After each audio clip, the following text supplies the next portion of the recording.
Hey guys, welcome back to my channel. This week we'll talk about dynamic stretches. So let's get started.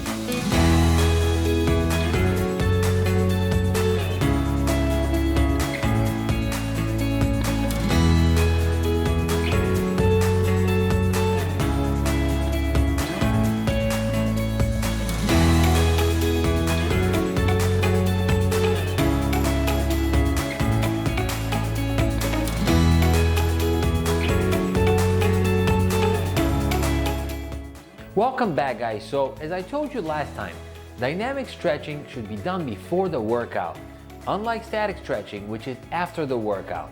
The purpose of dynamic stretching is to get your body warmed up and ready for the workout. How you do that is either by general dynamic stretches or by specific dynamic stretches. Today I will show you some of the general dynamic stretches that I perform every time before I begin a workout. But just be aware that there might be some additional special stretches, like for example when I train forearms, I have specific wrist dynamic stretches that I do only when I train forearms.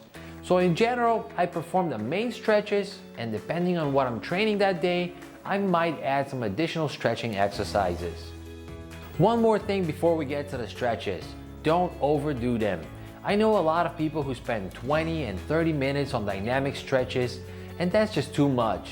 I usually do about 5 minutes, and if I'm really stiff that day, I might do 10, but don't overdo it because you'll be wasting your precious energy. So let's get to the stretches. These stretches are in no particular order, so you can start with whichever one you want. Generally, I warm up the neck with neck circles, from which I do about 7 or 8 in each direction.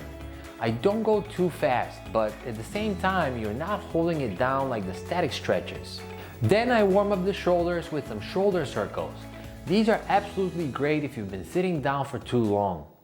Next, I stretch the elbows, and that tends to get some more blood in your biceps and triceps as well. I do them one way and then the other, so do about 7 or 8 with moderate speed, switch the direction, and do another 7 or 8. Don't do them too quickly. The point is not so much the speed as just moderate speed movement that will get your blood flowing. Always stretch your wrists as well. For that purpose, I use wrist circles. You might see some fighters do these and go really fast. They do them all the time, so that's why they're able to do it that fast.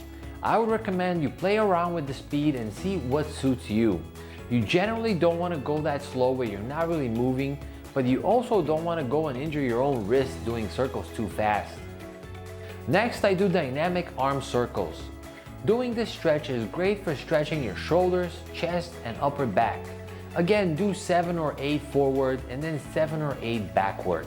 Next on the list is dynamic wrist circles. You're not going all the way in any direction. It's all about just getting some movement in the core and the lower back muscles. Along this line is also the next dynamic stretching exercise called the torso twist. The point here is to twist your torso from side to side. Be sure that you're moving through the trunk and do not force the movement. That's all you basically need to warm up the upper body. After that, we move on to the lower body. The first lower body dynamic stretch that I perform is the quad stretch. Unlike the static stretches for the quads, here you're not holding in the end position for any amount of time. You're just going through the motion. After the quads, I stretch the hamstrings. For the hamstrings, I use the dynamic hamstring stretch, which is basically lifting one foot on the chair or a step or anything elevated and leaning forward until you feel the tension in your hamstrings. Again, I usually do about 7 or 8 for each leg. Next, I do some walking lunges. Walking lunges help stretch the glutes, hamstrings, and hip flexors. One thing to look out for with walking lunges is you don't allow your front knee to drive past your front toes while lunging. Finally, I stretch the calves with some standing calf raises. Here, I'm not using weights. The point is just to get the muscles moving. I usually do about 10, and that's enough to get me going. Alright guys, thank you so much for watching. I really appreciate all the personal messages, and I apologize in advance if it takes me a bit longer to respond. I've been pretty busy lately, but I'll do my best to get back to you as soon as possible. Anyways, thanks again and see you next week.